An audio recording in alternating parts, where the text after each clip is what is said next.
Selamat sore untuk pertama-tama Dr. Ciska, spesialis mata, dan juga Dr. Olivia, spesialis THT, yang hari ini sudah berkumpul bersama-sama dengan kita semua untuk mengadakan sharing ilmu pada sore hari ini mengenai tentunya penyakit yang seringkali kita jumpai dalam praktek sehari-hari sebagai seorang dokter nantinya, yaitu penyakit pada telinga dan juga pada mata.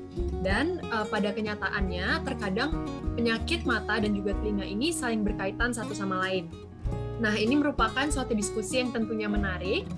Nah, sebelumnya kami dari tim Sobat Matamu juga ingin memohon maaf atas keterlambatan dimulainya acara pada sore hari ini karena adanya kendala teknis.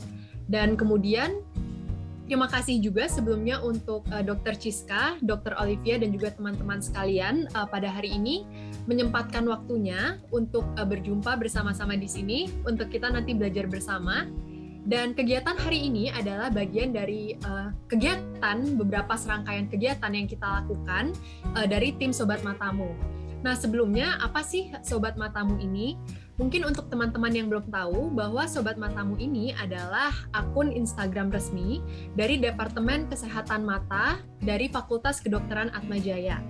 Nah, Sobat Matamu ini merupakan bagian yang melakukan edukasi baik itu terhadap awam maupun terhadap mahasiswa kedokteran, juga dokter umum, untuk informasi-informasi mengenai kesehatan mata tentunya. Nah, sebelumnya di Sobat Matamu ini kita memiliki 6 segmen. Nah, 6 segmen, mohon maaf untuk slide-nya boleh.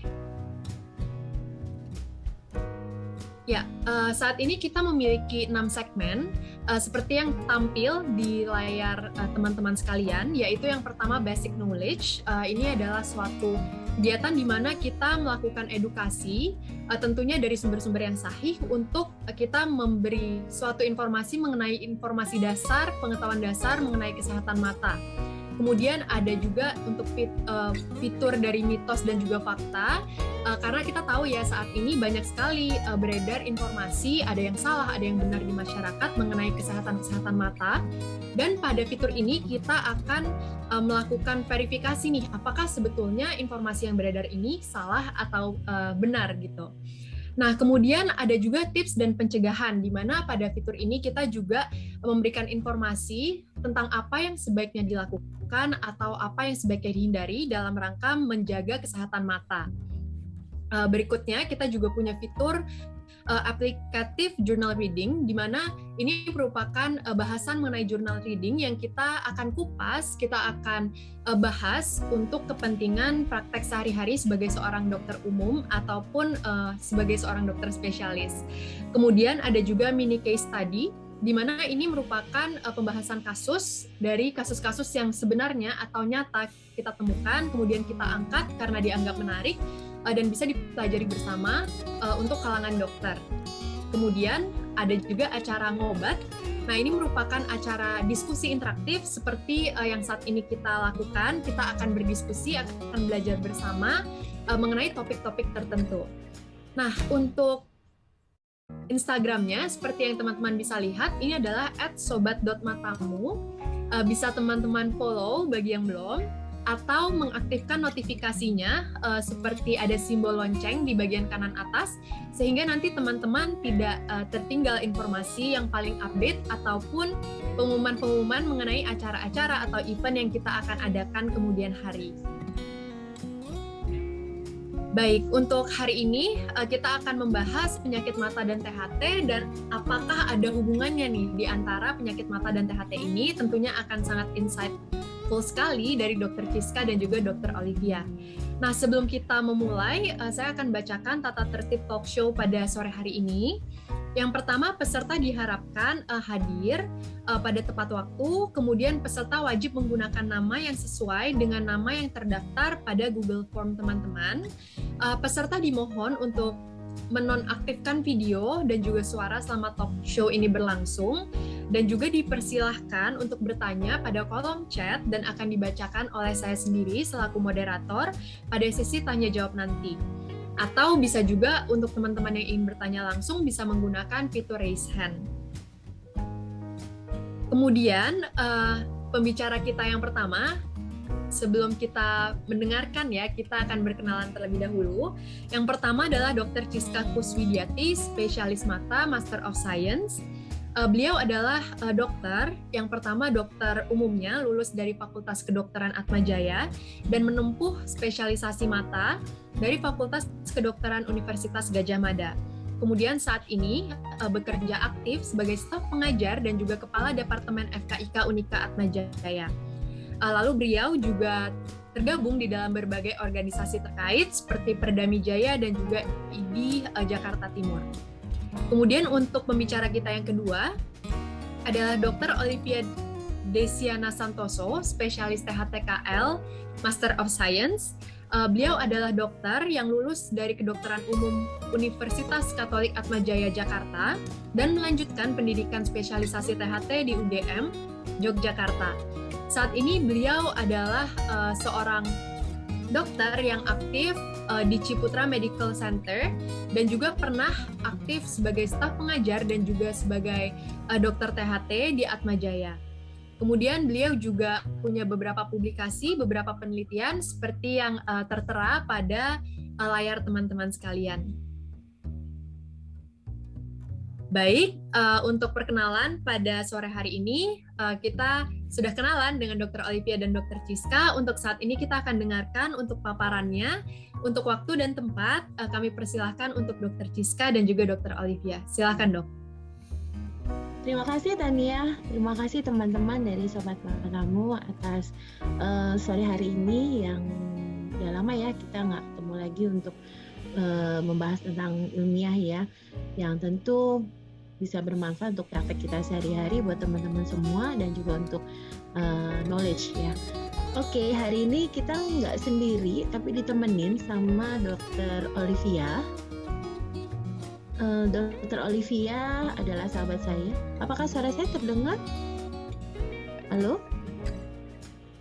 Terdengar, Dokter. Terdengar ya. Thank you. Hari ini saya ditemani oleh sahabat saya dari zaman kuliah, lanjut juga sama-sama PPDS di UGM bareng-bareng ya, satu lantai juga bangsalnya, jadi cukup dekat dan akrab. Sahabat saya adalah dokter spesialis THT yang tentu kita akan belajar banyak. Ternyata banyak juga kasus-kasus mata yang juga punya dampak ke THT atau sebaliknya. Jadi kasus-kasus dari THT yang punya dampak ke mata. Sehingga kadang kita perlu juga bekerja sama interdepartemen atau dalam mengelola satu kasus supaya penata laksanaannya menjadi komprehensif ya. Oke, baik. Dr. Olivia, halo. Selamat sore.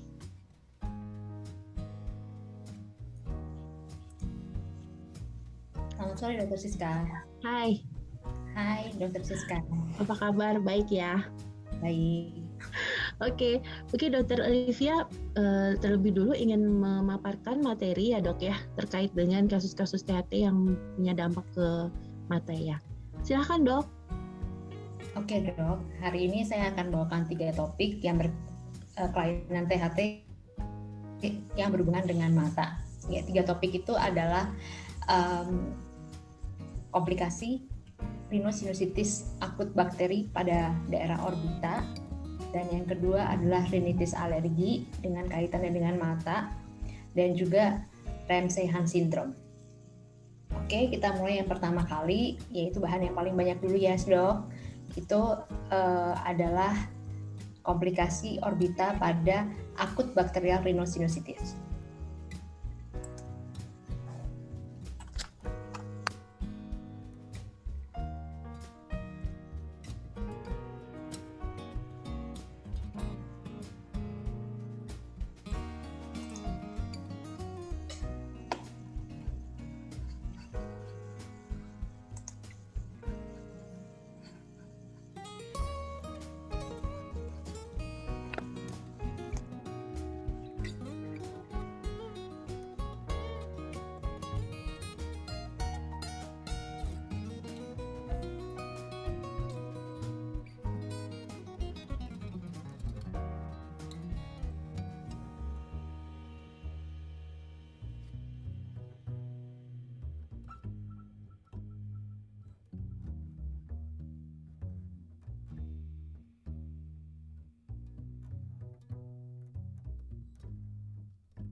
Dokter, mohon maaf masih di mute.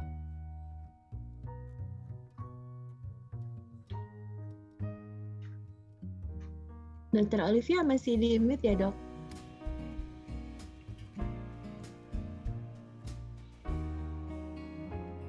Kak, sebentar. Oke, udah kedengeran. Oke, sebentar.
Sepertinya Dokter Olivia ada kendala teknis. Mungkin untuk sebagai intro ya, saya akan menampilkan kasus-kasus mata yang sangat banyak ya kolaborasi dengan dokter-dokter THT. Ya, ada beberapa kasus yang saya jumpai ketika saya waktu menimba ilmu, tapi ada juga beberapa kasus yang saya dapatkan di praktek sehari-hari. Oke, jadi untuk komplikasi dari THT ke mata ataupun riwayat penyakit THT yang ada hubungannya dengan mata atau sebaliknya, itu bisa berdampak mulai dari yang paling depan sampai paling belakang. Dari yang paling depan, mungkin teman-teman sudah familiar ya. Yang gambar yang kiri ini adalah sumbatan ductus nasolacrimal. Jadi sumbatan air mata, saluran air mata dari mata hingga ke tenggorokan ya. Ini sering kita jumpai pada orang-orang yang sering mengalami inflamasi di daerah pernafasan atau mengalami rinitis atau mengalami sinusitis. Jadi ada infeksi ataupun inflamasi di daerah pernapasan. Kita tahu bahwa saluran air mata kita dari mulai mata hingga sampai tenggorokan itu semua nyambung ya. Jadi ada salurannya. Sehingga kalau misalnya kita meneteskan obat mata, akan terasa obatnya itu di tenggorokan. Karena kalau obatnya pahit, di tenggorokan akan terasa pahit ya. Sehingga pasien kadang sampaikan, dok obatnya pahit banget, ditetes sampai ke tenggorokan gitu. Rasanya nggak enak ya dok. Ya memang salurannya itu terhubung dari mata hingga ke daerah tenggorokan. Justru saya sampaikan ke pasien, bagus itu berarti salurannya paten, jadi nggak ada yang tersumbat. Karena kalau udah tersumbat, itu akan sangat tidak menyenangkan ya. Seperti gambar yang di sini, tersumbat sehingga saluran air mata dekat di mata itu terkumpul semua cairan di situ. Kadang kita jumpai juga adanya pus ya atau nanah ya di situ.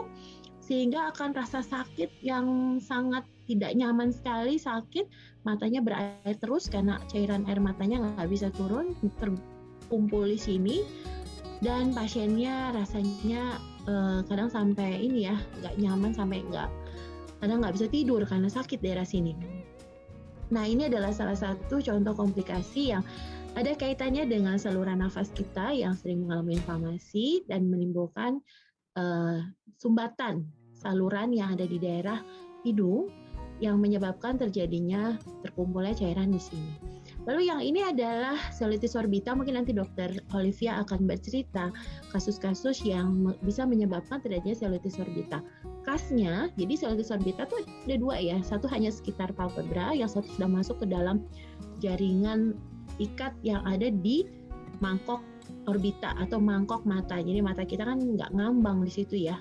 Dia itu ada bantalan mangkoknya di situ sehingga mata kita akan lebih berisi ya. Nah, kalau misalnya terjadi infeksi di situ, yang khas adalah ini nggak bisa ngelirik-ngelirik pasiennya ya. Berarti ini sudah inflamasinya atau radangnya atau infeksinya udah sampai ke bagian mangkok bagian belakang. Ini harus agresif kita pengobatannya. Karena kalau nggak agresif bahaya sekali karena dekat dengan otak ya. Jadi bisa menyebabkan kematian. Tapi kalau cuma di bagian permukaan, di bagian palpebra itu kita akan lebih nyaman ya, lebih nggak terlalu khawatir. Tapi kalau udah sampai gerakan bola matanya aja udah nggak kemana-mana, wah hati-hati, precaution. Ini kita harus agresif nih karena dekat dengan otak, jadi bisa menyebabkan kematian.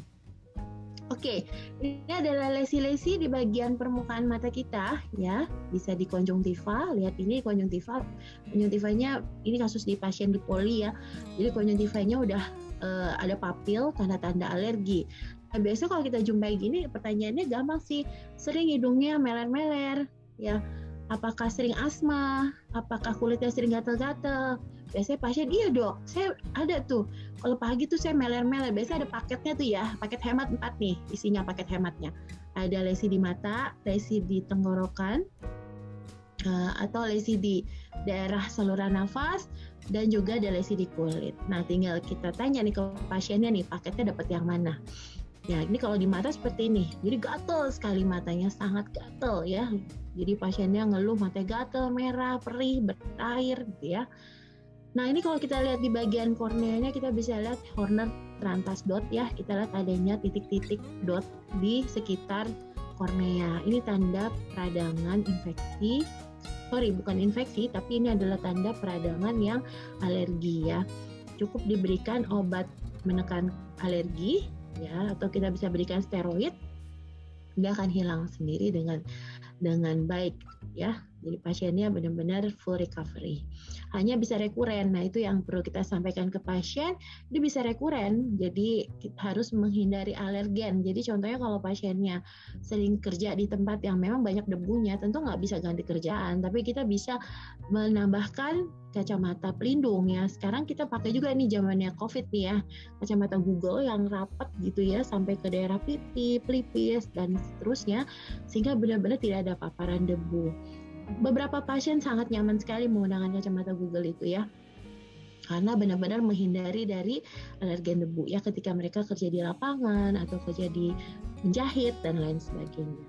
Nah, ini adalah salah satu contoh herpes ya. Jadi herpes kulitnya ada lepuh-lepuh ya sampai ke ujung hidung, kadang kalau di THT sampai ke kuping, yang namanya Ramsay-Hunt syndrome.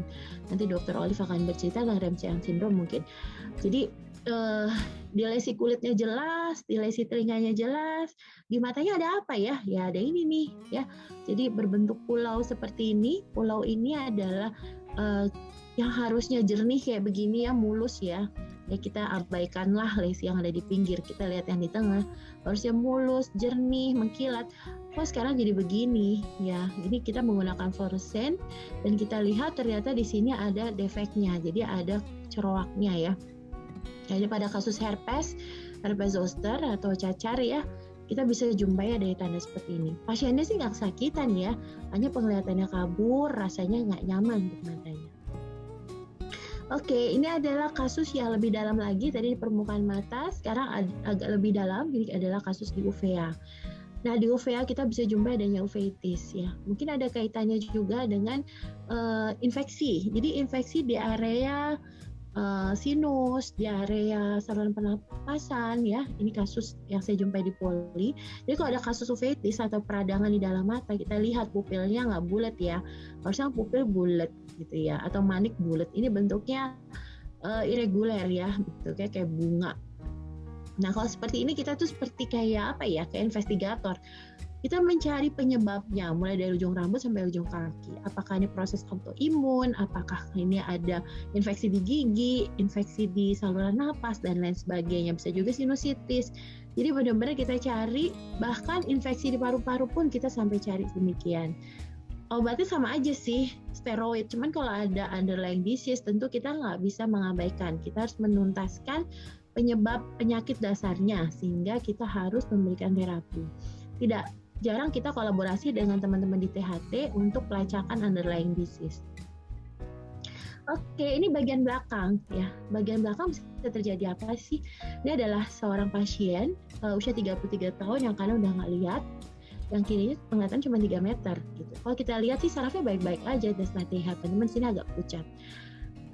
Secara fisik kita nggak lihat adanya kelainan, tapi pasiennya mengeluh penglihatannya kabur. Dan penglihatan kaburnya itu sangat berat. Ternyata setelah kita cari, mungkin ada infeksi di bagian yang lain atau ini proses autoimun. Nah, ini tidak jarang kita bekerja sama dengan teman-teman di THT untuk mencari pelacakan underlying disease di bagian THT. Apakah ada infeksi di sinus, apakah ada infeksi di saluran nafas, dan lain sebagainya. Dan juga kita kerjasama dengan bagian lain, misalnya IPD, untuk mencari pelacakan apakah ada kelainan di paru-parunya atau di tulang belakang ya, atau ada autoimun lain yang bisa menyertai pada pasien seperti ini. Tujuannya satu sih, supaya pasien bisa full recovery. Terapinya sama, diberikan steroid. Ya, kita kasih obat steroid, namun yang penting adalah kita bisa menentaskan masalahnya supaya tidak terjadi rekarensi ke depan atau remisi dari penyakitnya lebih cepat. Oke, ini juga tampak gambar papilitis ya. Papilitis demikian, jadi papilnya atau saraf matanya mengalami edema. Kalau tadi kita masih bisa lihat nih jelas ya, batasnya jelas, pembuluh darahnya jelas, semuanya jelas ya. Kalau yang ini batasnya udah kabur, semuanya udah nggak kelihatan jelas. Ini contoh dari papilitis di mana papilnya mengalami radang. Nah, papil mengalami radang bisa saja juga peradangan di sekitar daerah ini ya, daerah okular kita. Jadi kita juga melakukan pelacakan. Sama juga kita juga melakukan pelacakan ke bagian THT. Nah, ini bedanya, kalau ini peradangan sarafnya ada di belakang sehingga kita tidak bisa melihat gambaran peradangan di sarafnya. Kalau ini peradangannya lebih ke depan, jadi sarafnya terdesak oleh kebengkakannya dia sendiri. Jadi kita bisa lihat batasnya nggak jelas, kabur, dan tidak kelihatan ya batasnya. Oke. Nah, ini mungkin saya sedikit mereview bagaimana sih kita mengecek untuk refleks pupil dari pasien ya. Jadi pertama kita akan center di satu mata sebagai refleks direct ya. Jadi direct itu adalah kita center di mata yang kita periksa. Jadi misalnya kita mau periksa yang kiri, ya kita akan berikan center di daerah kiri. Dan kita mengecek indirect di mata fellow eye-nya dengan swing yang cepat ya. Seperti ini ya. Oke. Jadi kita periksa direct di satu mata dan kita akan melihat indirect di mata satunya dengan proses swing yang cepat. Ini mereview aja.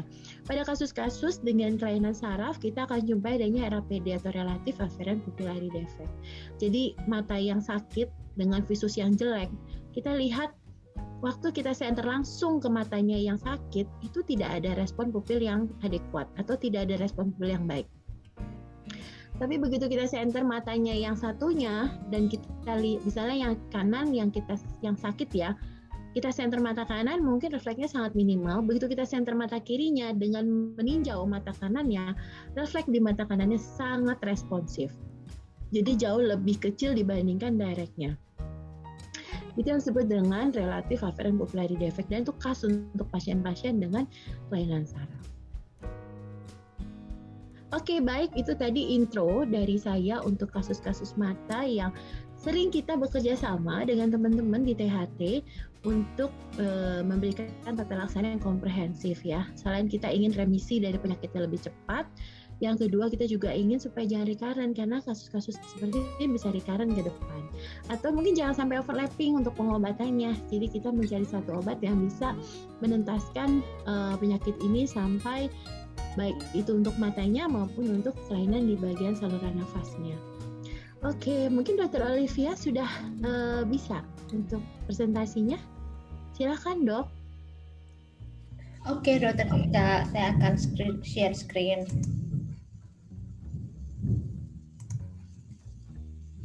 Masih di share.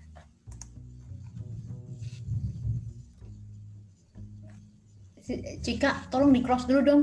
Dokter Siska, tolong di cross dulu. Ya nih, Saya sebentar nih. share Ini kok screen. nggak ada flashnya, sebentar. Oke. Saya baru lihat ini caranya.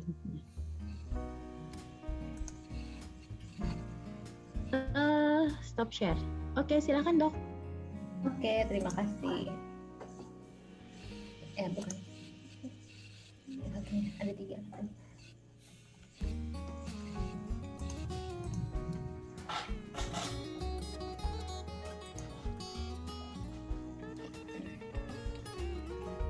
Ya, iya. Oke, saya akan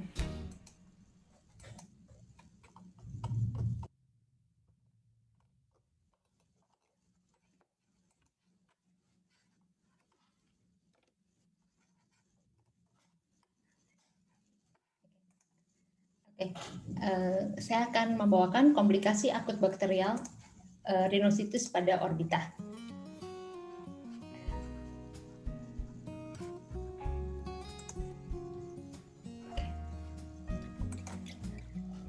Oke, rhinosinusitis adalah penyakit yang sering terjadi di seluruh dunia, di mana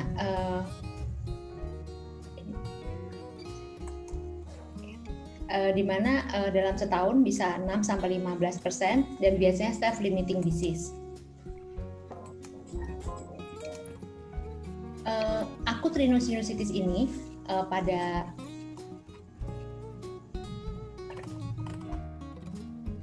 orang dewasa, yaitu sudden onset 2 atau lebih gejala. Salah satu yang harus ada adalah maaf, apakah terlihat slide saya? Dokter Siska? Terlihat dok. Terlihat dokter. Silakan dilanjutkan nih.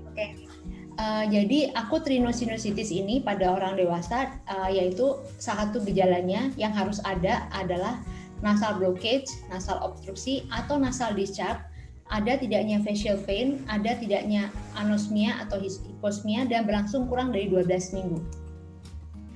Sedangkan pada anak, yaitu sudden onset 2 atau lebih gejala, yaitu ada nasal blockage atau nasal discharge, atau discolor nasal discharge atau batuk yang berlangsung kurang dari 12 minggu. Klasifikasi dari akut rhinosinusitis sendiri akan dibagi menjadi 3, yaitu common cold, maupun akut post-viral, maupun akut bakterial. Dikatakan akut bakterial kalau misalnya ada demam lebih dari 38 derajat, ada ingusnya berwarna hijau atau kuning, ada severe local pain, atau double sickening, yaitu sakitnya bertambah 2 kali lipat, ada peningkatan kadar C-reaktif protein dan ESR, dan kebanyakan dari akut bakterial rhinosinusitis ini adalah unilateral. Ini bisa dilihat bahwa common cold itu biasanya akan sembuh sendiri dalam jangka waktu kurang dari 10 hari, sedangkan kalau sistem imun kita jelek, maka akan berlanjut menjadi post acute viral rhinosinusitis, di mana ditandai dengan gejalanya itu meningkat lebih dari 5 hari, atau gejala flu-nya itu akan menetap sampai 10 hari. Dan kemudian bisa terjadi infeksi bakteri di situ, ditandai dengan demam di atas 30 derajat, sakitnya bertambah parah, kemudian unilateral disease, severe pain, dan peningkatan ESR dan C-reaktif protein. Insidence dari akut rhinosinusitis ini akan menjadi post-viral itu sebanyak 17-21%, sedangkan yang menjadi bakterial infeksi hanya sampai 2% saja.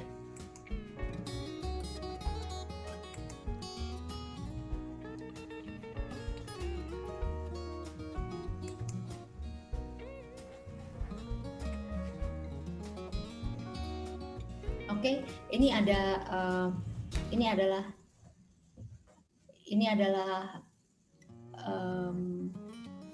patofisiologi dari pembentukan akut bakterial rhinosinusitis, yaitu pada saat ada virus, nasal epitel ini berfungsi sebagai barrier di dalam tubuh kita. Dan kemudian reseptor virus pada nasal epitel ini akan menangkap virus dan kemudian akan mengaktifkan interferon tipe 1, tipe 3, interleukin 6, interleukin 8, dan kemudian akan menyebabkan migrasi dari neutrofil, monosit, T helper 1, B cell yang akan mengaktifkan kekebalan innate maupun adaptif. Pada waktu neutrofil ini berkemotaksis di sini, maka akan timbullah gejala yang disebut juga viral acute rhinosinusitis. Sedangkan T helper dan B cell ini akan mengeliminasi dari sel-sel epitel hidung yang sudah terinfiltrasi oleh virus tersebut. Itu adalah keadaan normal yang seharusnya terjadi.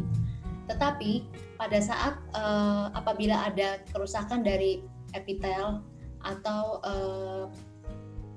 kerusakan dari sel goblet, ini menyebabkan sistem mukosiliar ini tidak berfungsi dengan baik, dan ditambah dengan defek dari imun dari host ini akan menyebabkan terbentuklah post viral rhinosinusitis, dan apabila masuk bakteri maka akan terbentuklah akut bakterial rhinosinusitis.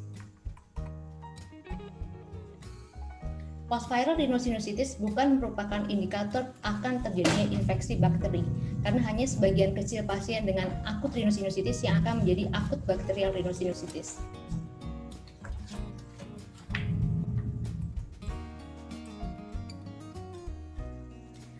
Bakteri penyebab akut bakterial rhinosinusitis adalah Streptococcus pneumonia, Haemophilus influenza, Moraxella catarrhalis adalah bakteri penyebab tersering.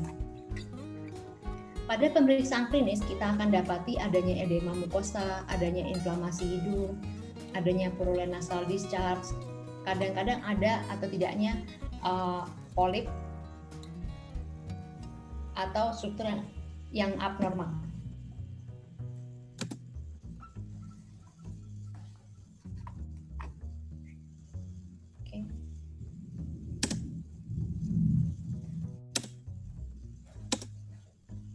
Komplikasi akut bakterial rhinosinusitis. Biasanya ada yang komplikasi itu di mata, itu sekitar 60-80%, ada yang intrakranial, dan ada yang ke tulang. Komplikasi ini jarang terjadi.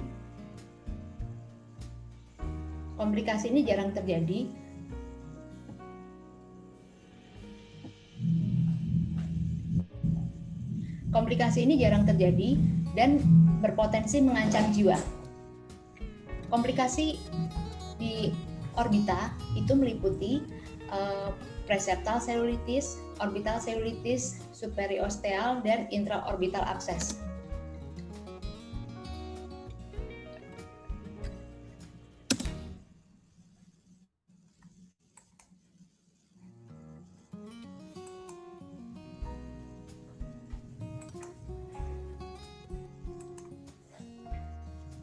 Sinus yang paling sering terlibat dalam komplikasi orbita yaitu adalah sinus etmoid, kemudian sinus maxilla, frontal, dan paling jarang adalah sinus sphenoid. Biasanya infeksi itu menyebar melalui lamina papyracea yang tipis, yaitu pembatas antara sinus dengan orbita, atau yang udah ruptur, atau kelainan anatomi yang sudah ada sebelumnya dalam kasus cellulitis periorbital berulang, atau melalui auran balik vena. Klasifikasi menurut Chandler yaitu ada preseptal cellulitis, kemudian akan meningkat menjadi orbital cellulitis, dan dari cellulitis itu akan menjadi abses superiosteal, kemudian orbital abses, dan terakhir adalah cavernosus sinus thrombosis. Cavernosus sinus thrombosis ini kelainannya udah bukan di mata tapi sudah di otak. Cellulitis periorbita dapat terjadi akibat penyebaran langsung atau vaskular dari infeksi venus. Manifestasi awal adalah edema dan eritema pada medial kelopak mata. Penyebaran infeksi dari sinus maxilla itu awalnya berupa pembengkakan kelopak mata bawah. Kalau penyebaran infeksi dari sinus frontal, biasanya pembengkakannya itu dimulai dari kelopak mata atas. Konsultasi dengan dokter mata untuk penilaian objektif proptosis tekanan orbital, ketajaman visual maupun penglihatan warna, dan gerakan bola mata itu sangat penting. Jadi dalam hal ini THT dan mata, THT harus berkonsultasi dengan mata. Preseptal cellulitis ini mengacu pada peradangan kelopak mata, konjungtiva, dan melibatkan jaringan anterior septum orbital. Pada CT scan tampak sebagai pembengkakan jaringan lunak. Tetapi biasanya ini jarang oleh karena rhinosinusitis, tapi biasanya disebabkan oleh dacryositis, rhinosinusitis, upper respiratory tract infection maupun infeksi kulit. Biasanya ditandai dengan nyeri orbita, demam, edema, kelopak mata, dan eritema. Pada pemeriksaan klinis tidak ditemukan proptosis maupun oftalmoplegi atau keterbatasan gerak bola mata. Sebagian besar memberikan respon terhadap terapi antibiotik oral, tetapi jika tidak tepat waktu dan diobati dengan tepat, maka dapat menyebar menjadi cellulitis orbita. Dalam kebanyakan kasus, ini tidak membutuhkan CT scan karena peradangannya bersifat superficial, jadi cukup diagnosis klinis saja. Ini adalah gambar dari preseptal cellulitis. Kita bisa lihat bahwa dia edem konjungtiva, tetapi tidak ada proptosis dan tidak ada oftalmoplegi. Sedangkan orbital cellulitis itu sering berhubungan dengan akut rhinosinusitis. Jadi cellulitis orbita, abses orbita maupun abses superiosteal adalah semua komplikasi yang lebih sering berhubungan dengan akut rhinosinusitis. Saat peradangan menyebar melalui orbita, maka proptosis akan berkembang bersama dengan beberapa keterbatasan gerak okular dan diplopia dapat muncul. Tanda khas lain dari cellulitis orbita adalah kemosis atau edema konjungtiva, nyeri okular, serta oftalmoplegi pada otot ekstraokuler.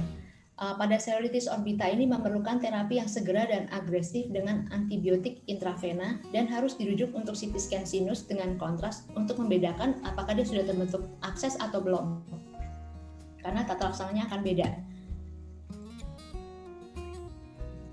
Pasien harus dipantau ketat. Apabila dengan antibiotik tidak berespon dengan baik, maka kita dapat melakukan intervensi bedah.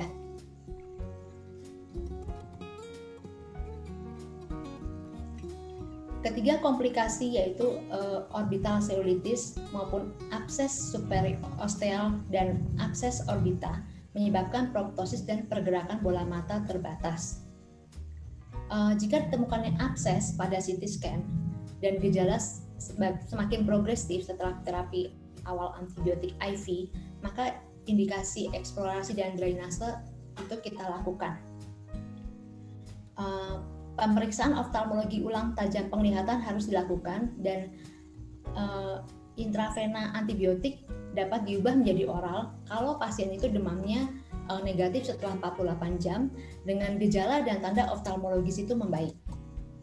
Ini adalah tanda orbital cellulitis, ini ada kemosis, ada proptosis, dan ada oftalmoplegi.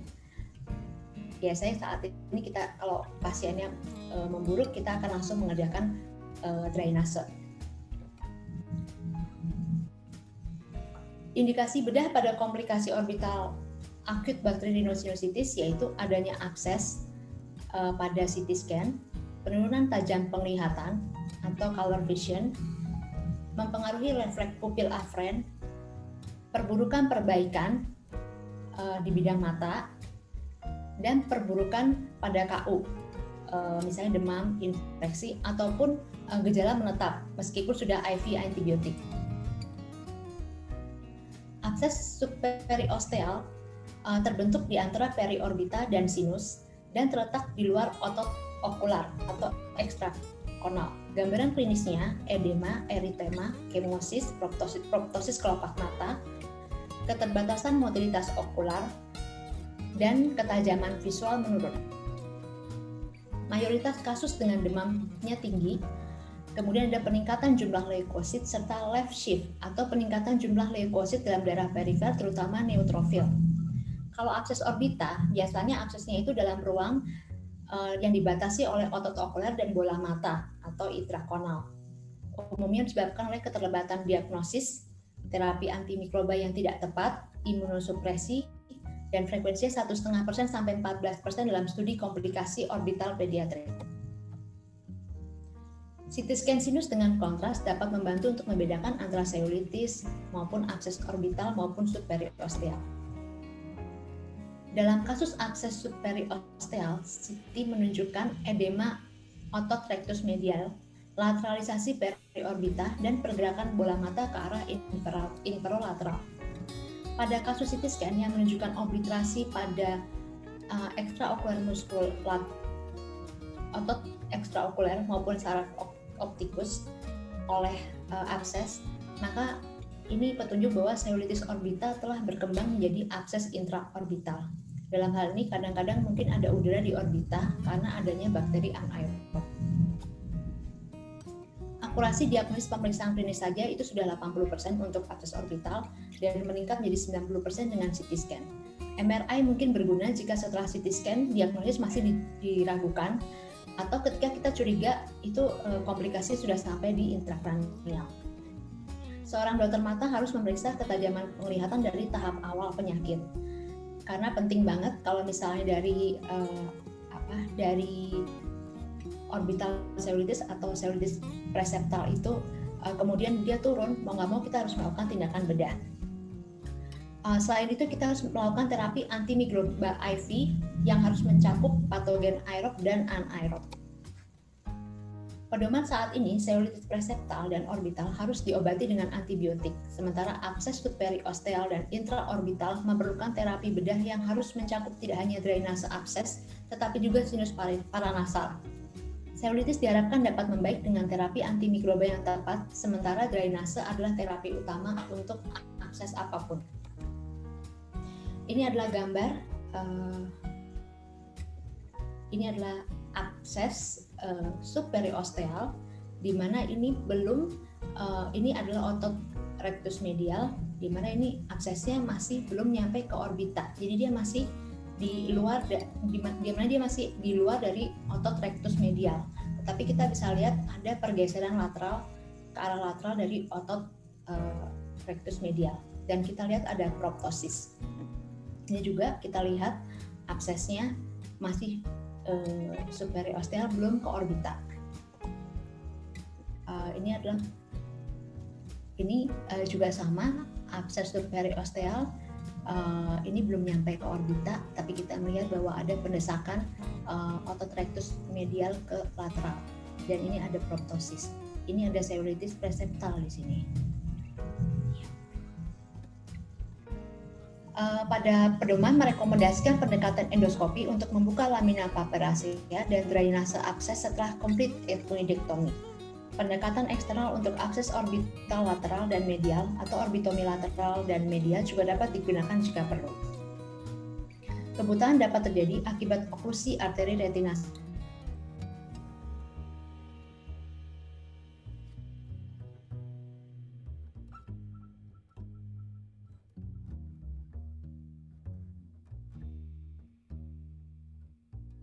Kalau ada gejala nasal obstruksi atau discolor, discharge, facial pain, anosmia atau hiposmia kurang dari 10 hari, maka kita bisa lihat apakah ada tanda-tanda dari ke arah bakterial itu. Kalau tidak ada, maka pasien bisa mengobati sendiri di rumah self education. Tetapi bila ada tanda-tanda bakteri, maka bisa ke dokter layanan primer. Dokter layanan primer akan melihat apakah dia ada kriteria dari bakterial itu. Dan kalau misalnya tidak ada, tetapi gejala lebih dari 10 hari atau meningkat setelah 5 hari, maka cukup dengan pengobatan simptomatik. Dan kemudian dokter akan melihat apakah ada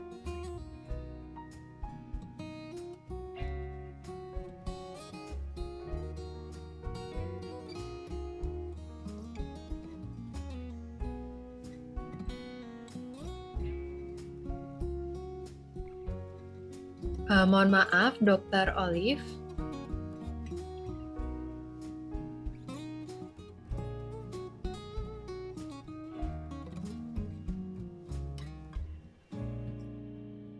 Sepertinya Dr. Olive sedang terputus saat ini.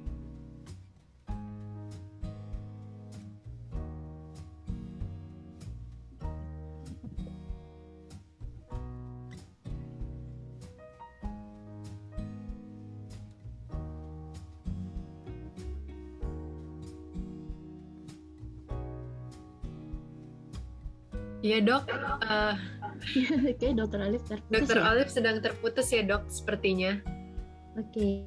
Ya, ini menarik sekali ya dok. Jadi walaupun tadi Dr. Olive mungkin belum selesai ya dok ya untuk memaparkan, tapi kita sudah mendapatkan gambaran bahwa terutama tadi infeksi dari THT, khususnya dari daerah hidung dan juga daerah wajah ya, itu bisa sekali akhirnya bermanifestasi kepada penyakit di mata begitu dok.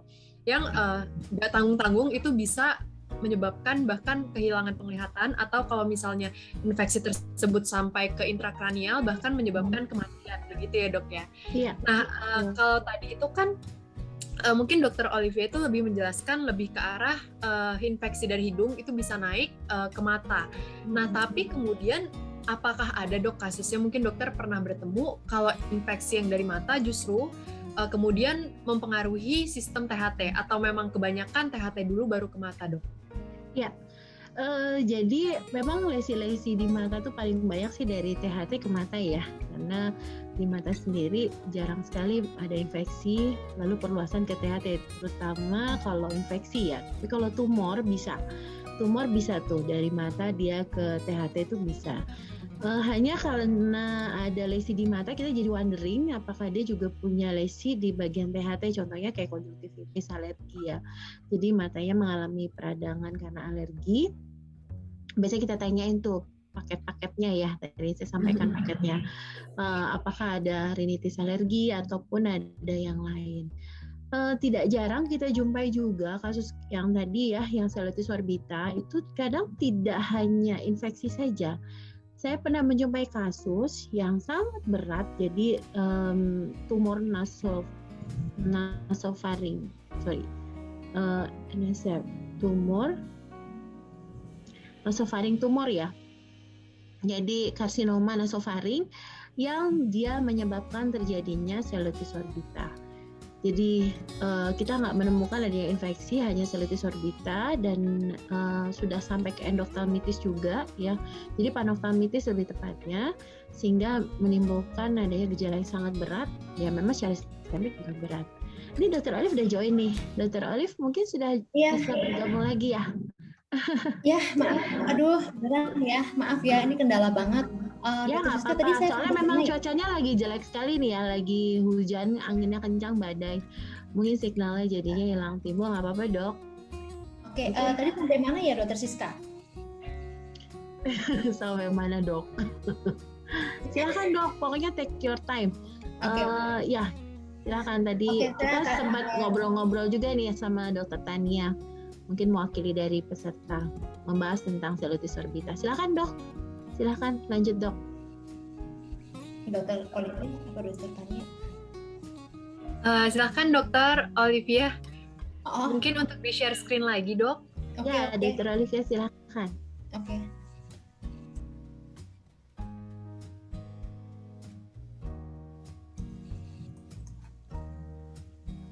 Share screen lagi.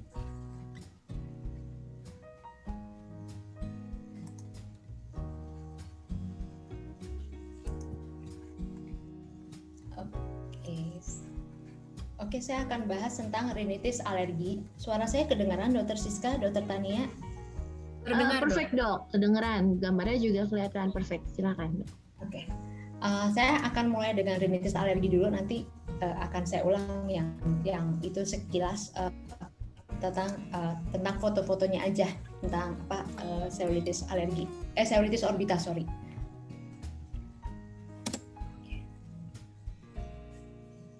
Rinitis alergi adalah kelainan pada hidung dengan gejala bersin-bersin. Sebentar.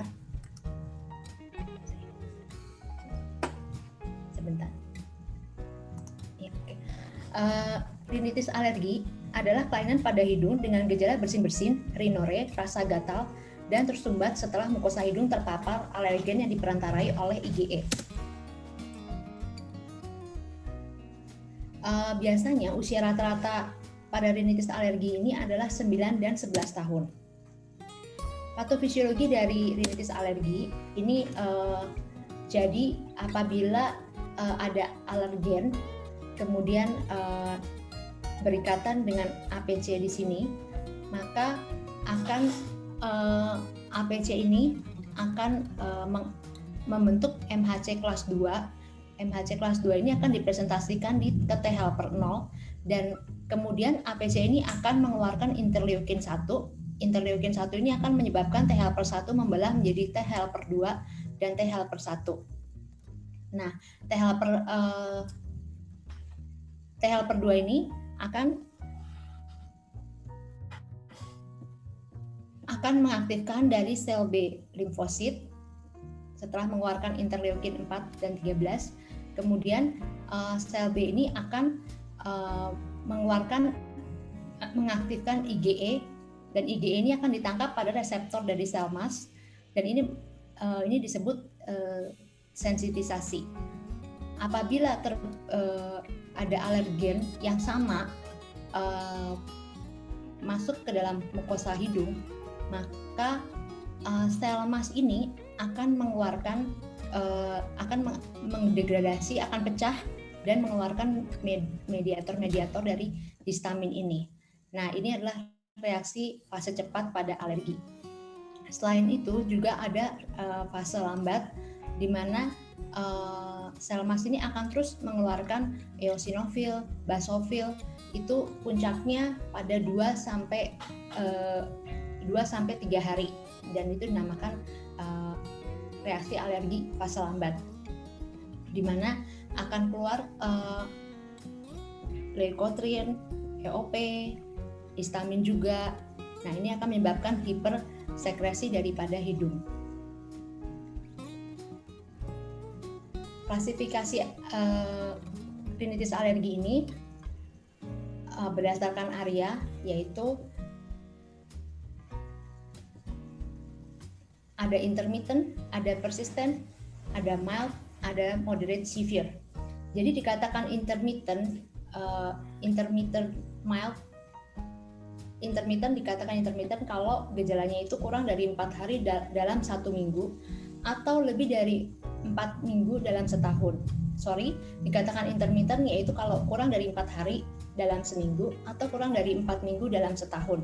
Dikatakan persisten kalau lebih dari 4 hari dalam seminggu atau lebih dari 4 minggu dalam 1 tahun.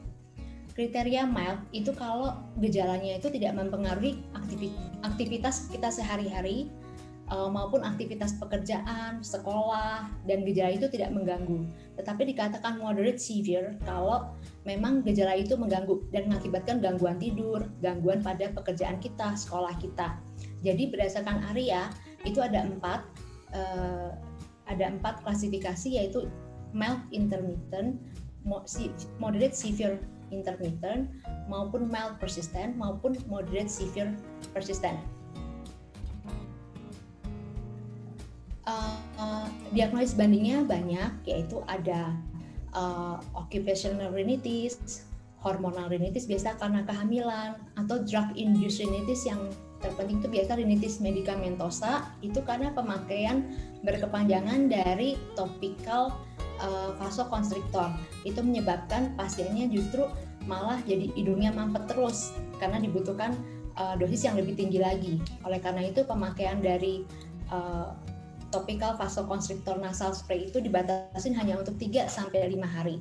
Ada juga idiopathic vasomotor rhinitis, itu apabila dari tes alergi negatif dan bukan merupakan hormonal, bukan merupakan drug induced rhinitis, dan bukan dari occupational rhinitis atau bukan nares. Nah, itu biasanya disebut vasomotor, biasanya dia hiper dari saraf parasimpatis. Ada juga nares, gejalanya sama kayak alergi, tetapi dari tes alerginya negatif, tapi dari swab dari hidungnya ditemukan eosinofil lebih dari 20%.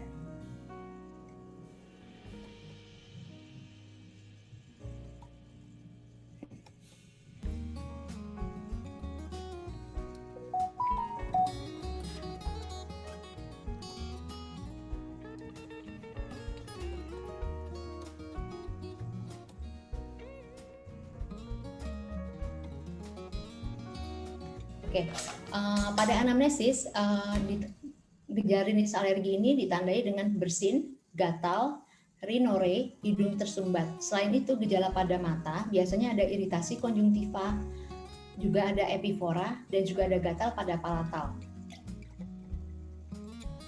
AR biasanya memiliki onset di masa anak-anak seringkali pada usia 10 tahun. Bisa sih muncul pada usia yang lebih tua, tapi jarang. Jika tanpa riwayat penyakit atopi sebelumnya biasanya bukan rinitis alergi biasanya. Biasanya pasien itu memiliki 1 atau 2 orang tua memiliki riwayat atopi.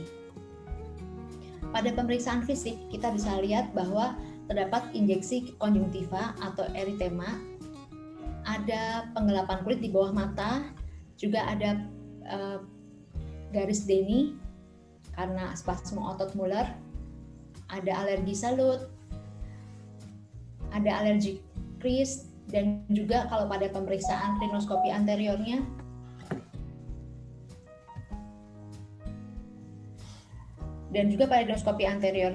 tampak mukosanya edema atau livid. Ada cobblestone appearance, ada hipertrofi adenoid.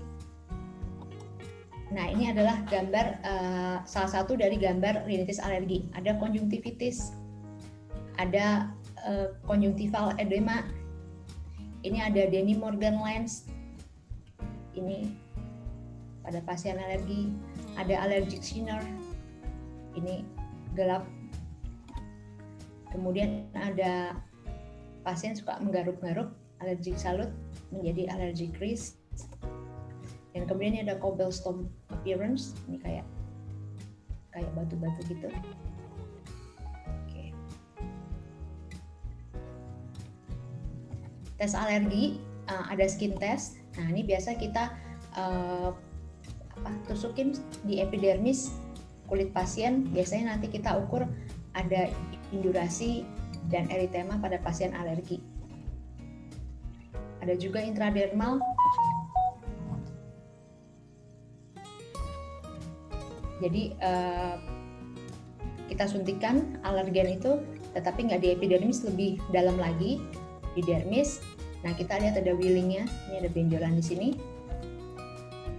Kemudian ada juga screening untuk eosinofil total dan IgE total dalam serum, tetapi ini agak sulit menilainya karena dipengaruhi berbagai faktor perancu.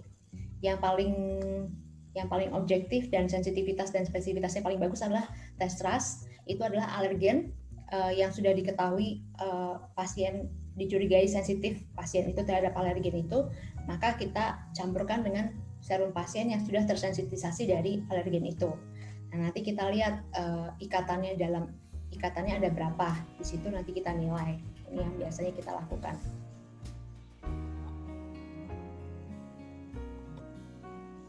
Oke, terapinya biasanya kita edukasi. Yang pertama adalah menghindari alergen. Terus ada antihistamin, itu biasa untuk gangguan iritatif seperti bersin-bersin hidung gatal. Ada dekongestan untuk hidung tersumbatnya, bisa topikal, bisa oral. Ada kortikosteroid. Nah, berdasarkan panduan dari area yang terakhir, kita menekankan kepada kortikosteroid topikal karena dengan patokan bahwa alergi itu adalah suatu reaksi inflamasi. Jadi kita fokuskan pada kortikosteroid topikal karena efek sistemiknya lebih sedikit.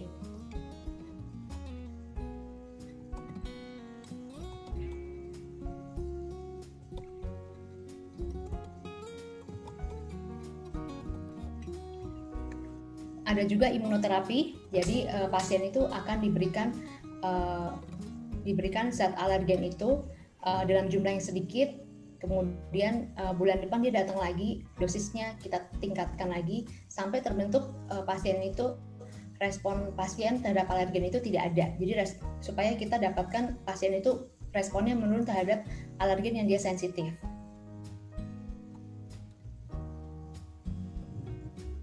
Ada juga tindakan operasi, yaitu apabila memang dengan pengobatan baik kortikosteroid topikal maupun imunoterapi tidak membaik, maka kita bisa lakukan operasi. Biasa operasi yang kita lakukan adalah bedah konka. Itu kalau pasiennya memang mengeluh hidungnya mampet.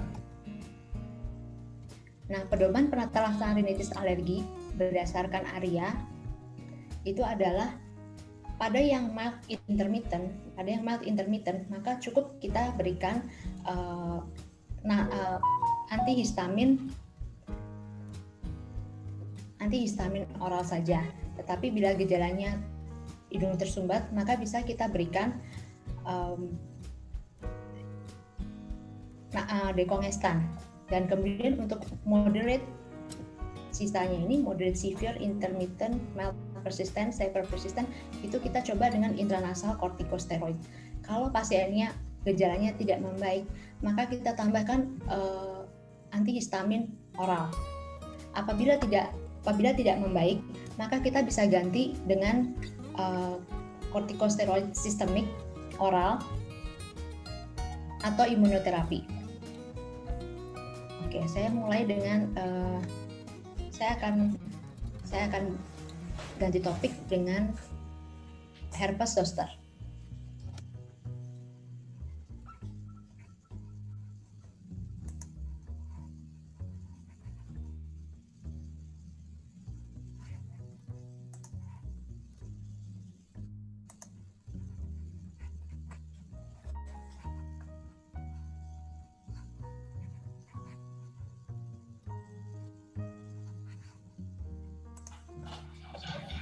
Dr. Olive, mungkin ada kasus-kasus tentang herpes zoster, Dr. Olive, yang terkait dengan pasien-pasien yang pernah dikelola pasien herpes zoster? Ya, memang nggak apa-apa ya, saya mendahului nanya-nanya nih, Dr. Tania. Nggak apa-apa. Soalnya ini saya juga, saya agak gatek ini, jadi saya bingung caranya supaya ganti-ganti itu gimana gitu loh. Nggak apa-apa dong, boleh nggak kalau kita langsung tanya jawab kali ya? Boleh aja. Mungkin lebih ke kasus-kasus yang dikelola gitu ya, terkait dengan kasus herpes zoster misalnya. Karena kan kita sering menjumpai nih kasus herpes zoster pasien dengan imunokompromis ya, itu juga yang saya alami pada pasien yang datang ke poli ya. Jadi pasien dengan imunokompromis kita lihat dengan kondisi klinis yang sangat jelek ya, secara appearance gitu, maksudnya kondisi secara vitalnya sih oke, tapi secara appearance-nya tuh jelek ya. Jadi misalnya ada kulitnya yang sangat berat krustanya gitu ya, sampai ke ujung hidung. Terus pas kita lakukan pemeriksaan ternyata matanya juga ada dendritic lesion. Nah, kalau dari Dr. Olivia pernah nggak menghadapi pasien dengan herpes zoster? Nih kebetulan topiknya tentang herpes gitu ya. Nah, herpes zoster yang sangat sangat berat sehingga pasiennya juga akhirnya ada sequelae-nya, Dok. Saya sih kebetulan saya tidak pernah menemukan. Kalau herpes zoster pernah, tapi kalau Ramsay-Hunt syndrome itu emang kan frekuensi sedikit ya. Memang saya belum pernah sih. Tapi memang kalau saya baca dari buku-buku memang bisa parah, bisa sampai apa sih, ptosis segala, ptosis sampai gangguan sensori neural hearing loss. Oh, itu bisa menetap ya, Dok, kalau sensorial? Jalannya itu biasanya sih sementara, tapi bisa aja menetap. Oke. Ya, bisa menetap ya.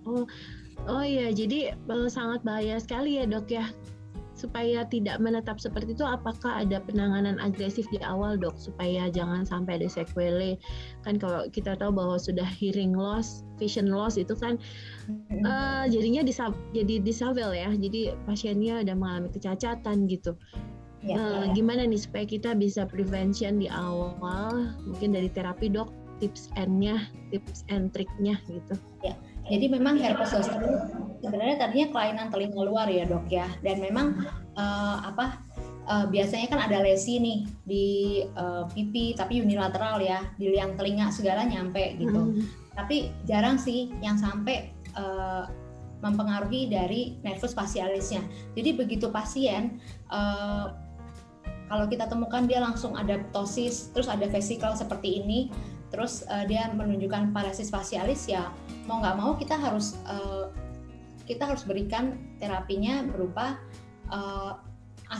famciclovir atau valacyclovir dalam maksimal tuh 2 jam 2 hari pas vesikel itu keluar gitu dong. Karena kalau udah lebih dari 48 jam katanya nggak terlalu berefek sih Efektif gitu. ya.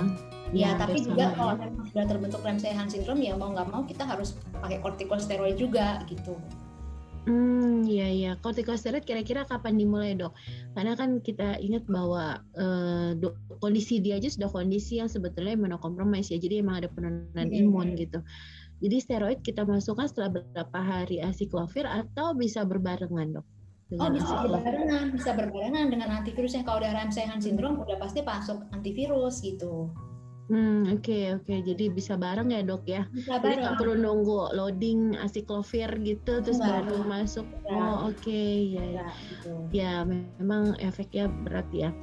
Oh ya, Dok, kan tadi kita sudah sempat nih, Dok, intro waktu dokter pas disconnect ya. Memang nih cuaca lagi hujan, lagi badai-badainya nih kayaknya. Di tempat saya sih memang anginnya kenceng banget, jadi kadang signal juga on off. Tadi sempat saya ngobrol-ngobrol juga dengan Dokter Tania, dan kita juga mengundang yang teman-teman lain yang tergabung di sini, partisipan lain, silakan kalau mau bertanya. Mumpung ada ahli THT di sini. Dok, terkait dengan cellulitis orbita ya, Dok. Saya pernah menangani waktu sama-sama di Sarjito nih, Dok, ya, pasien dengan cellulitis orbita dan disertai dengan adanya endoftalmitis. Jadi sebenarnya panoftalmitis sebetulnya. Jadi cellulitis orbita dengan endoftalmitis, pasien dengan nasofaring karsinoma NFC ya. Itu itu. Apakah ada keterlibatan infeksi, Dok, kalau misalnya ada KNF yang berat gitu ya, Dok ya? Jadi tumor mungkin sudah metastasis, kok bisa terjadi ke cellulitis orbita, panoftalmitis pada akhirnya gitu. Gimana? Bisa. Karena kan nasofaring itu kan adanya di nasofaring. Tetapi kalau misalnya dia sudah derajat 3 itu kan udah menginfiltrasi mata tuh, biasanya memang udah proptosis di situ gitu. Biasanya memang sinusnya udah kena. Nah, kalau sinusnya udah kena, terus ada infeksi bakteri itu, ya bisa terjadi panoftalmitis dan malah juga bisa terjadi cellulitis orbita, abses intraorbital juga bisa gitu. Jadi portnya tuh sebenarnya di sinus ya, Dok ya? Portnya di sinus, tapi bisa aja kalau KNF ya karena dia sudah kan awalnya di nasofaring, tapi dia udah metastasis ke sinus kan, nah itu bisa gitu. Oke, baik, Dok. Jadi harus ada port di entry-nya ya, Dok ya, untuk sampai ke mata ya. Kadang bisa juga sistemik ya. Jadi tadi saya juga sempat cerita kalau misalnya ada pasien gitu ya dengan optik neuritis, jadi peradangan pada saraf mata, peradangan pada uveitis, jadi pada jaringan uvea ya. Lalu juga peradangan di daerah intraokular, biasanya pelacakannya juga kita ngajak dokter THT.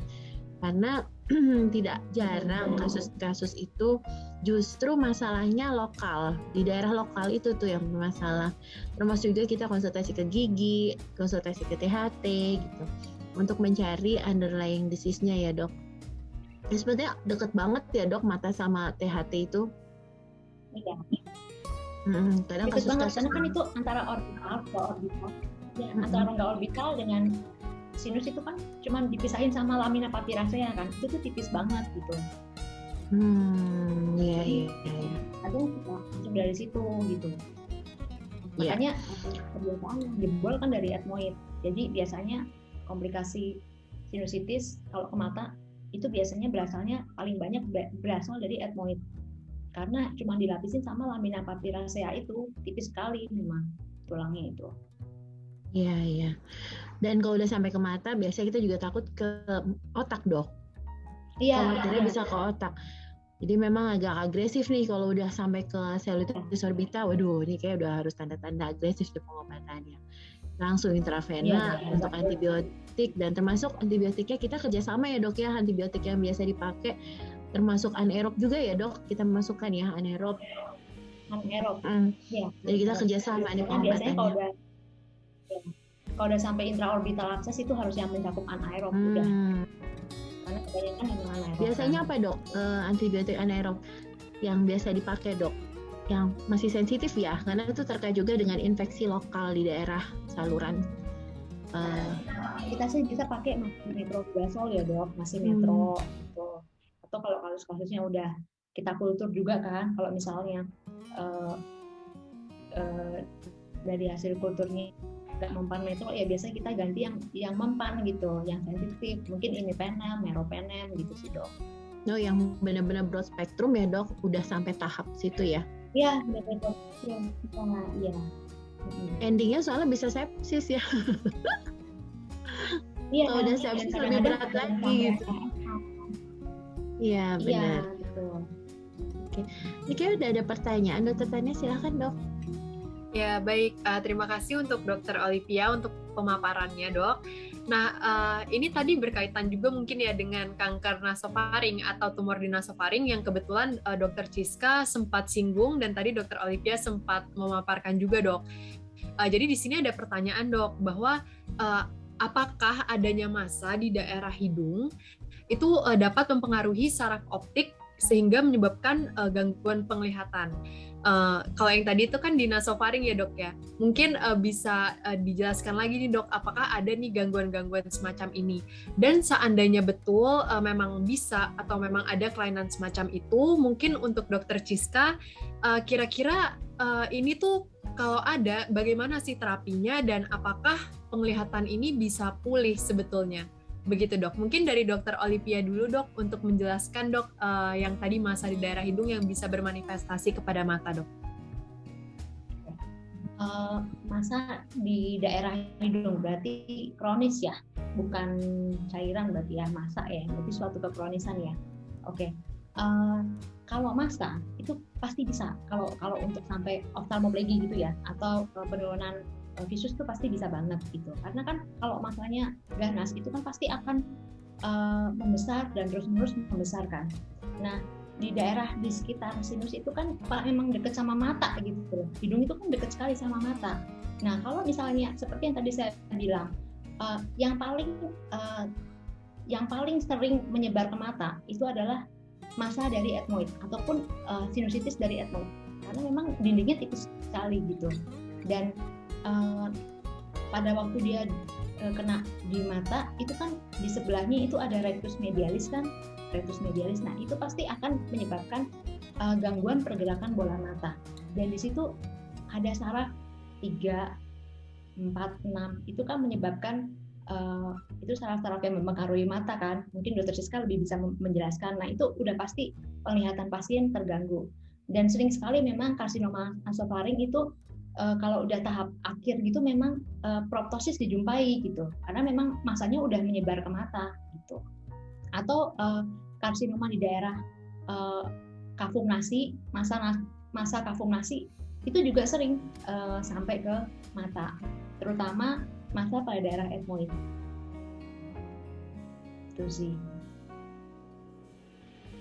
Baik dok, jadi memang ini kita berbicara tentang anatomi ya dok ya, yang memang sangat dekat, terutama di etmoid ini, sehingga bahkan kalaupun misalnya ada massa, itu efeknya direct gitu ya dok, karena penekanan ini yang kemudian menimbulkan suatu kelainan pada mata gitu ya dok, bisa oftalmoplegi.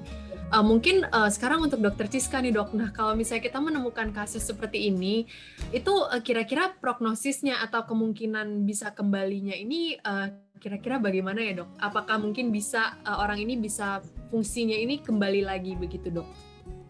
Ya, terima kasih. Jadi unik ya kalau kita bicara tentang saraf tuh unik sekali, karena di fase awal dia bisa sangat terlihat berat, tapi kalau misalnya ditangani secara cepat dia bisa recovery. Maybe nggak seluruhnya, tapi bisa recovery. Jadi sampaikan dokter Olivia, saya mungkin menambahkan sedikit bahwa seringkali kita menjumpai manifestasi mata, ya tidak hanya penglihatan saja, tapi gerakan bola mata. Tadi yang disampaikan dokter Olivia itu memang kasus yang sering dijumpai ya dok ya, tumor di daerah di daerah kafum nasi atau di daerah nasofaring ataupun di tumor di sekitar lainnya, itu seringkali menginfiltrasi sampai gerakan bola matanya jadi terganggu. Dan kalaupun dioperasi, kalau ini adalah kanker ganas, biasanya prognosis juga tetap tidak bagus ya, karena infiltrasi dan sudah merubah struktur dari otot-otot di sekitar bola mata itu sudah menjadi permanen. Jadi walaupun kita tolong ya kembali lagi, yang penting kita menolong nyawanya dulu. Dan untuk mencegah terjadi metastasis di tempat lain. Namun kalau misalnya tadi terkait dengan gangguan penglihatan, ketika ada masa tumor mendesak saraf mata, terutama untuk penglihatan nefus 2, itu tidak selalu langsung menyebabkan gangguan penglihatan. Tergantung mana yang didesak. Apakah pendesakan secara langsung ataukah karena selubung dari nefus optikus yang terdesak dan lain sebagainya. Tanda-tandanya kalau misalnya itu sudah sampai metastasis ke intrakranial, tentu kita tahu dengan adanya papiledema ya. Tapi kalau misalnya pendesakan langsung, maka tergantung mendesaknya di daerah mana. Kita tahu bahwa ada yang namanya lapang pandang.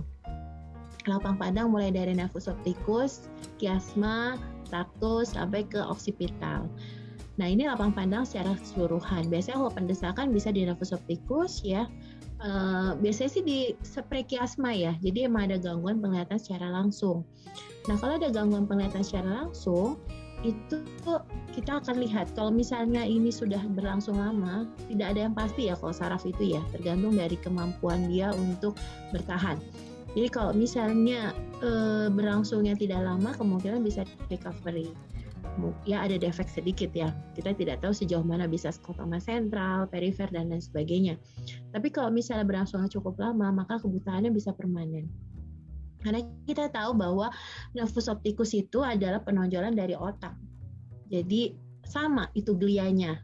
Glia yang ada di nefus optikus sama dengan glia yang ada di otak. Sehingga kalau misalnya terjadi kerusakan, tidak ada glia yang bisa menggantikan kerusakan dari glia yang sudah mati. Sehingga akan diganti dengan jaringan ikat tentu yang tidak berfungsi sama dengan nefus optikus. Sehingga itu akan menyebabkan gangguan penglihatan yang permanen. Kalau pemulihan ya kembali lagi, kalau memang tidak terjadi defek neurologis nefus 2 yang berat, maka setelah diambil masanya biasanya sih full recovery ya, atau mungkin sisa defek tergantung daerah mana yang mengalami kompresi gitu. Seperti itu Tania. Baik dok, jadi di sini kita berbicara masalah kecepatan kita menyadari nih dok ya tentang kasus ini. Yeah. Bahwa kalau misalnya pasien ini datang dengan gangguan penglihatan, kita nggak boleh melihat kasus ini secara sempit hanya karena penglihatan di mata saja, tapi kita perlu memikirkan hal yang lebih luas lagi, seperti misalnya bagaimana untuk pemeriksaan fisik di daerah lain. Dimana kalau misalnya yang tentang di hidung ini pasti mungkin kita bisa lihat secara pemeriksaan fisik, dan pada hari ini kita mendapatkan insight baru bahwa sesuatu yang terjadi di hidung itu bisa mempengaruhi mata, dan ada kemungkinan-kemungkinan seperti ini, sehingga mungkin untuk kita yang sebagai dokter umum bisa berpikir ke arah sana dan melakukan rujukan secara cepat gitu ya dok ya, untuk kemudian ditangani secara cepat juga oleh spesialisnya, begitu ya dok? Betul, prinsip dasar dari tumor ya, rekognisi dari tumor adalah something yang different, sesuatu yang berubah. Ya, jadi sesuatu yang berubah itu tidak harus berubah bentuk, tapi fungsi yang sedikit berubah saja kita udah harus aware kenapa begini, dan itu emang harus segera diperiksakan gitu. Mungkin tambahnya itu. Baik dok, berikutnya ada pertanyaan lagi dok. Mungkin ada satu pertanyaan lagi dok ini.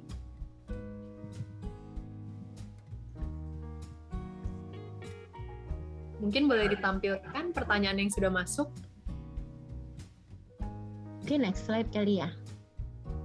Ya dok. Baik, ini ada pertanyaan lagi dok.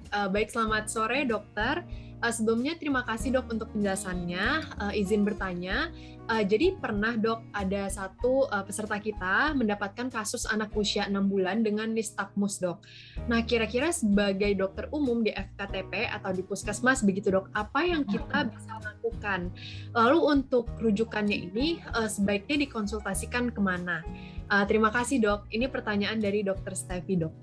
Oh iya, terima kasih Dokter Stevi. Mungkin ini kayaknya spesifik ya ke mata ya. Iya betul dok. Jadi nistagmus pada usia anak-anak itu Jadi bukan anak-anak ya, biasanya balita. Kita udah menjumpai adanya balita, jadi di bawah 1 tahun lah ya, di bawah 1 tahun kita menjumpai anak dengan nistagmus. Sebenarnya nistagmus itu karena mata tidak mendapatkan fiksasi visual yang terbaik. Ya, jadi visual terbaiknya dia tidak mendapatkan karena visualnya tidak berkembang. Visual tidak berkembang karena tidak mendapatkan stimulus yang baik. Contohnya banyak hal ya. Yang pertama misalnya pada kasus katarak kongenital ya. Katarak kongenital kita tahu bahwa lensanya full tertutup dengan lensa yang keruh gitu. Sehingga cahaya atau objek, rangsangan, stimulus yang harusnya bisa diterima di otak terhalang dengan adanya lensa tersebut. Sehingga mata seolah-olah mencari fiksasi terus sehingga dia terbentuk nistagmus. Kalaupun dioperasi katarak kongenital dan sudah terjadi nistagmus, maka biasanya nistagmusnya bisa menetap. Ya, karena itu kembali lagi karena perkembangan visual yang tidak baik ya, tidak berkembang. Yang kedua bisa juga karena lesi-lesi di retina. Ya, ada beberapa lesi retina yang kita bisa jumpai pada anak-anak, baik itu karena prematur ya, yang endingnya bisa ablasio retina, atau bisa juga dengan infeksi intrauterin, misalnya pada toksoplasma yang merusak jaringan makula dan lain-lain.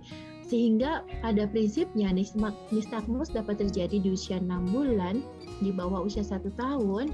Yang pertama kita perlu aware adalah ada apa nih dengan matanya secara anatomis. Karena dia tidak mendapatkan stimulus yang baik, sehingga tidak berkembang untuk visualnya. Jadi penglihatannya nggak berkembang, sehingga mata akan berusaha mencari fiksasi visual yang terbaik. Padahal ya memang tidak berkembang ya, akibat dari baik itu dihalangnya atau perubahan anatomis yang diakibatkan karena infeksi atau misalnya karena degenerasi akibat dari bisa pada bayi prematur ya, retinopathy of prematurity. Mungkin kalau misalnya mau dikonsultasikan kemana ya, ke dokter mata ya, untuk dilihat problemnya apa pada anak ini, begitu. Tapi saya pernah menjumpai orang dewasa dengan nistagmus, visualnya bagus. Ya, visusnya bagus, jadi penglihatannya secara umum sangat baik dengan kondisi mata nistagmus. Cukup unik ya, saya baru seumur hidup baru ketemu satu ya, itu yang seperti itu ya, dewasa usia 20 lebih gitu ya, saya lupa 20 berapa, visualnya bagus dengan nistagmus. Mudah-mudahan menjawab ya Dr. Steffi. Baik dok, jadi kalau untuk kasus nistagmus seperti ini, itu berarti dirujuknya betul ya dok? Apakah ke dokter mata tadi dok? Ingin mengkonfirmasi. Betul, jadi untuk primernya ke dokter mata dulu, nanti dilihat masalahnya di mana. Bisa juga masalahnya di ini ya, di otak ya. Bisa juga nanti kerjasama dengan dokter saraf. Jadi memang mata itu tidak berdiri sendiri dengan beberapa penyakit. Biasanya kita bekerja sama dengan yang lain ya, dengan dokter Olivia untuk kasus-kasus yang tadi sudah dipaparkan, dan juga kasus misalnya saraf ataupun kelainan yang lain, kita bisa kerjasama dengan bagian yang lain juga. Baik dok, terima kasih dok untuk penjelasannya tadi. Kemudian ini adalah ada satu pertanyaan lagi dok, tidak apa-apa ya dok ya, satu lagi karena keterbatasan waktu. Baik, ini saya bacakan saja untuk pertanyaannya. Jika kita sebagai seorang dokter umum, kapan kita harus mencurigai penyakit THT yang akan berkomplikasi ke mata dan sebaliknya? Dan apa pencegahan yang bisa kita lakukan? Terkhususnya ini penting sekali untuk mungkin dokter-dokter yang baru lulus, yang ada di FKTP begitu dok, bahwa biar kita nggak berpikir sempit terhadap satu kemungkinan. Nah ini kira-kira bagaimana dok, khususnya dalam hal THT dan mata seperti yang tadi sudah Dr. Ciska dan Dr. Olivia jabarkan. Silakan mungkin untuk Dr. Olivia dulu dok. Oke, suara saya terdengar, Dokter Tania? Terdengar dok, terdengar jelas. Jadi memang biasanya nih penyakit THT yang akan berkomplikasi ke mata, yaitu biasanya dari sinusitis, biasanya dari rhinosinusitis. Ya, biasanya rhinosinusitis akut, gejalanya biasanya pada anak yang berkomplikasi ke mata tuh kebanyakan pada usia anak. Nah, jadi biasanya kalau kita terima pasien rhinosinusitis akut, kita lihat dulu durasinya berapa lama. Kalau emang ternyata durasinya udah lebih dari 10 hari. Terus kita lihat penampakannya tuh ada dari 3 kriteria bakteri itu, misalnya discharge-nya kehijauan, kuning, nyeri sekali, anaknya merasa nyeri di wajahnya, terus unilateral, demamnya 38 derajat. Terus kalau kita lihat nih, kita begitu pasien nyampe ke kita lihat ada penurunan visus, padahal tadinya anaknya nggak pakai kacamata nih, penurunan visus. Terus kita lihat kok dia susah ya, gerakin bola mata aja susah gitu. Terus kita pencet, daerah matanya kok susah gitu, daerah matanya kok sakit pas kita pencet. Nah itu udah sebaiknya kita rujuk ke dokter spesialis. Apakah ini udah mulai tanda-tanda selulitis preseptal atau udah mulai tanda-tanda selulitis orbita, dan yang paling parah adalah yaitu akses intraorbita. Soalnya kalau misalnya nggak ditanganin cepat, komplikasi orbita dari sinusitis ini dalam 2-3 hari itu gejalanya tuh benar-benar progresif, dan yang kita takutkan adalah ke otak. Jadi dokter-dokter umum ini harus aware gitu. Jadi meskipun dia pilek, tapi kalau demamnya tinggi, terus pasiennya itu kok penurunan visus, terus juga ada proptosis. Terkadang proptosis belum timbul sih, cuman dia udah mulai sakit, terus ada konjungtivanya bengkak. Nah itu kita udah mulai aware. Atau misalnya memang ada tanda-tanda meningitis, yaitu kita harus rujuk gitu. Itu berarti komplikasinya sudah menyebar, karena komplikasi sinusitis kan nggak cuma ke orbita aja, tapi juga bisa ke otak gitu.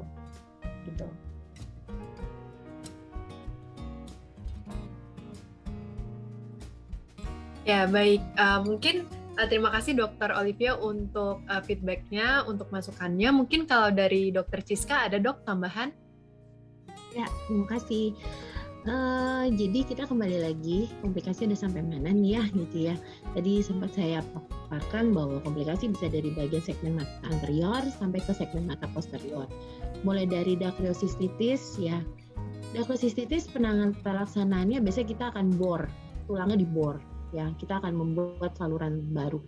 Hanya ini kan terjadi satu mata, jadi kita perlu aware untuk mata yang satunya. Jadi biasanya kita juga akan konsultasi ke THT, kira-kira apa sih yang perlu dituntaskan nih gitu, apakah memang dia sering rinitis atau apa ya, jadi sehingga menyebabkan terjadinya kongka yang membesar, lalu daerah-daerah sempit sepanjang saluran itulah yang kita akan tanyakan ke dokter THT supaya mata satunya tidak dalam kondisi yang sama.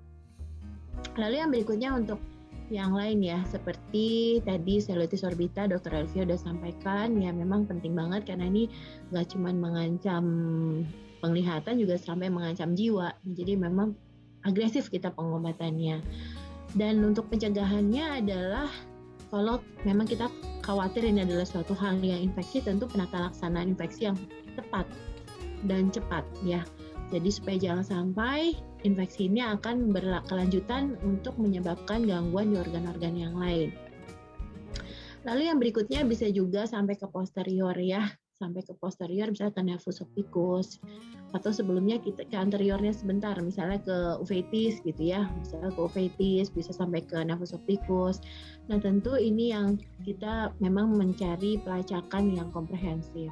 Apabila memang ada suatu hal yang kronis terjadi dan menyebabkan infeksi di tempat lain, tentu kita akan mencari underlying disease-nya yang tepat supaya penata laksanaannya tidak perlu terlalu lama, karena kita hanya cuma mengobati symptoms-nya saja, sementara underlying disease-nya tidak tuntas nih gitu.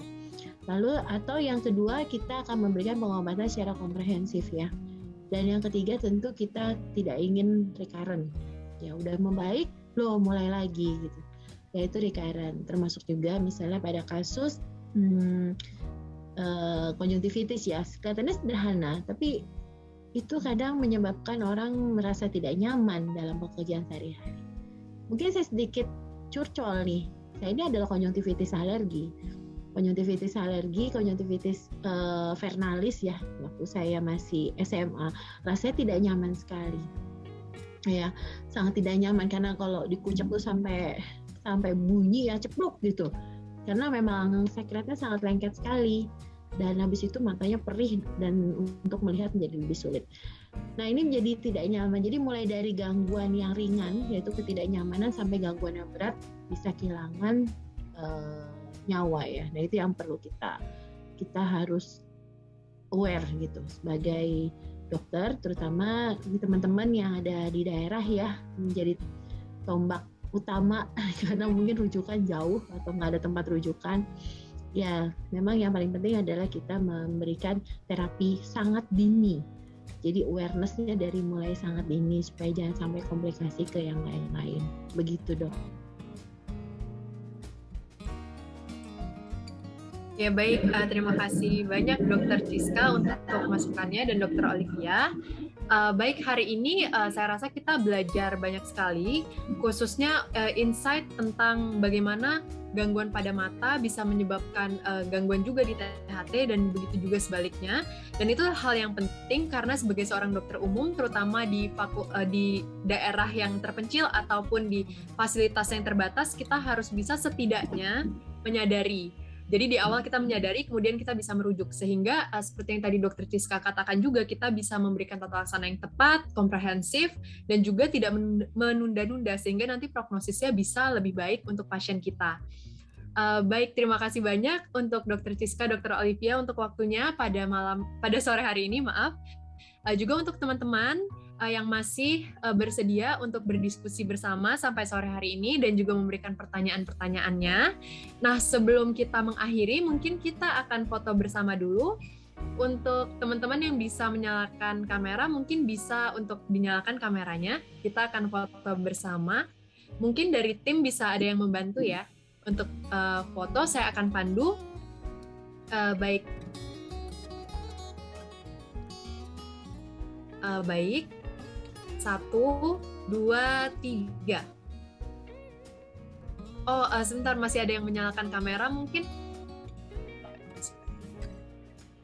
Oke, saya rasa sudah mungkin bisa diulang lagi ya. 1, 2, 3.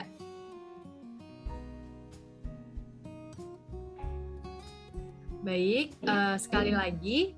1, 2, 3. Baik, sudah. Baik, terima kasih banyak sekali lagi untuk dokter dan juga untuk teman-teman semua untuk insight-nya hari ini. Mudah-mudahan berguna, terutama ketika kita bertemu dengan kasus-kasus mata dan juga THT pada praktek kita sehari-hari. Nah, sebelumnya diingatkan lagi bahwa acara pada sore hari ini merupakan rangkaian dari berbagai segmen kita, yaitu ngobat ya. Jadi kita ngobrol bareng Sobat Mata di sini semuanya, dan acara ini akan diadakan lagi untuk di waktu yang akan datang, tentunya dengan topik-topik yang tidak kalah menariknya. Dan untuk teman-teman, untuk bisa follow Instagram @sobatmatamu, bisa mengaktifkan notifikasinya, karena dengan Instagramnya nanti kita akan bisa berjumpa lagi di lain kesempatan, karena tidak terlewat ya, notifikasinya kita akan berikan melalui Instagram kita untuk event-event dan juga untuk pengetahuan-pengetahuan mengenai kesehatan mata tentunya. Baik, untuk hari ini kita sudah sampai di penghujung acara. Terima kasih banyak untuk Dr. Ciska, Dr. Olivia, dan teman-teman. Sampai jumpa lagi di acara ngobat berikutnya. Selamat sore.